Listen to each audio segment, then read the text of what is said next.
Hi అండి, అందరూ ఎలా ఉన్నారు? ఈరోజు నేను పనసపట్టు ఆవకూర వండుతున్నానండి. దీనికి కావాల్సింది పనసపట్టు నేను 1/2 kg తీసుకున్నానండి. కుక్కర్లో పెట్టుకున్నాను. ఇది 2 విజిల్స్ దాకా తీసుకొని పక్కన పెడదామండి. పేస్ట్ కోసం కావాల్సింది 4 టేబుల్ స్పూన్లు నువ్వులు, 2 టేబుల్ స్పూన్లు ఆవాలు, 7 నుంచి 8 ఎండుమిరపకాయలు, 1 టేబుల్ స్పూన్ జీలకర్ర, 1 రెమ్మలాగా చింతపండు అండి. ఇవన్నీ కలిపి గ్రైండ్ చేసుకోవాలి పేస్ట్ లాగా.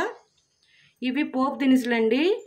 ఆవాలు 1/2 టేబుల్ స్పూన్, జీలకర్ర 1/2 టేబుల్ స్పూన్, ఇంగువ చిటికెడు, కరివేపాకు 2 రెమ్మలు, ఎండుమిరపకాయలు 2 తీసుకున్నానండి, ముక్కలుగా కట్ చేసుకున్నాను, ఉప్పు తగినంత, ఆయిల్ సరిపడినంత.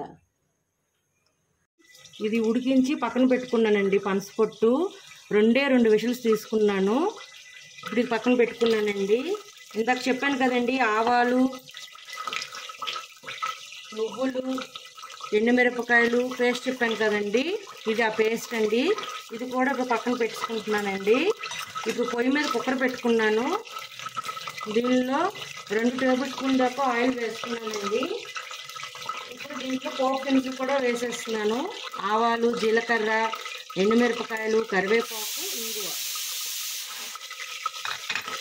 ఇవన్నీ కలిపి బాగా వేగాక మనం ముందుగా ఉడకబెట్టి ఉంచుకున్న పనసపొట్టుని వేసేస్తానండి. మనం ఉడికించి పెట్టుకున్న పనసపొట్టుని ఇప్పుడు వేసేస్తున్నాను. ఇది శుభ్రంగా కలుపుకొని ఒక 5 మినిట్స్ ఉంచుకుందామండి, అలాగా మీడియం ఫ్లేమ్లో. చూడండి, ఇది 5 మినిట్స్ అయ్యిందండి.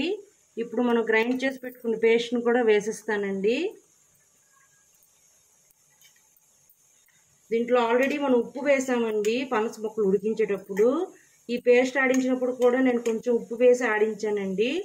సో ఉప్పు చూసుకొని వేసుకోండి. 2 నిమిషాలు అయ్యిందండి మిక్స్ చేసుకొని. ఇప్పుడు దీంట్లో మీకు ఎంతవరకు గ్రేవీ కావాలో దానికి తగ్గట్టుగా వాటర్ పోసుకోండి. ఇది 10 to 15 మినిట్స్ అలా మీడియం ఫ్లేమ్లో ఉడకనివ్వాలండి.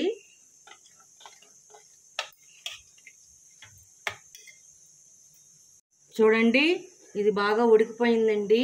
ఉప్పు కొంచెం సరిపోలేదు, నేను కొంచెం వేసుకున్నాను.